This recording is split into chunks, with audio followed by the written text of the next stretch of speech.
Welcome to C&N Vantage Point. I'm Craig Morgenstern, Senior Investment Officer with C&N Wealth Management. In today's podcast, we'll provide a market review for the month of April 2026 and our current outlook. April was characterized by a wave of renewed optimism across global financial markets, largely driven by the announcement of a U.S.-Iran ceasefire. This major geopolitical development helped ease tensions in energy markets, leading to a pullback in oil prices and creating a more stable backdrop for risk assets. As uncertainty diminished, investor sentiment improved across asset classes. Equity markets responded positively, with major indices posting steady gains as confidence strengthened. Emerging market equities led the advance, surging around 16%, while U.S. equities rose approximately 9%.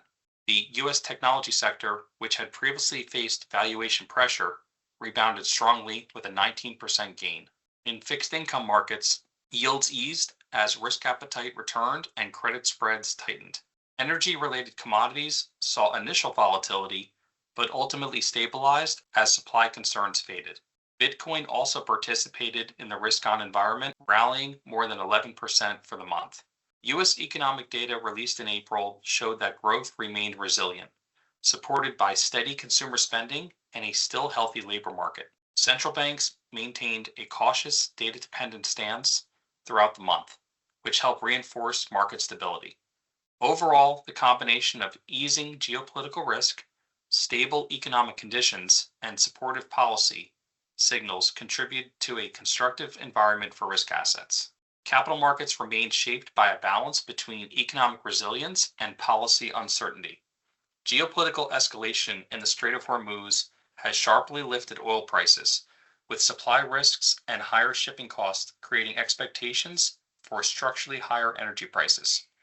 Oil may establish a new long-run $80 per barrel floor, keeping inflation elevated and reducing prospects for Federal Reserve easing, with rates likely to remain steady through 2026. We rebalanced portfolios earlier this month to reflect this revised outlook. Our equity exposure was repositioned to neutral by shifting toward large cap growth with stronger balance sheets and AI-driven upside, while reducing small and mid cap exposure. U.S. large cap value was trimmed while international value was modestly increased due to more attractive valuations and diversification benefits. Within fixed income, we shifted in favor of TIPS and shorter duration while reducing high yield exposure. Overall, our portfolio rebalancing improves inflation protection and resilience in a potentially higher for longer rate environment. We'd like to remind our listeners that market conditions can change quickly. As circumstances and facts change, C&N's market views and portfolio positioning may change accordingly. If you would like more information about our current positioning and market thoughts, please contact any of our wealth management advisors. And if you like this podcast, we'd be grateful if you would share it with your friends. On behalf of the entire C&N Wealth Management team, we thank you for listening. Please note, views are subject to change based on market conditions and other factors. These views should not be construed as recommendation for any specific security or sector. Client portfolios may or may not be at the positionings discussed due to, but not limited to, distributions, tax management limitations, systematic purchases, etc. Some products are not FDIC insured or guaranteed, not a deposit or other obligation of the bank, not guaranteed by the bank, and are subject to investment risk, including the possible loss of principal amount invested, and are not insured by any other federal government agency.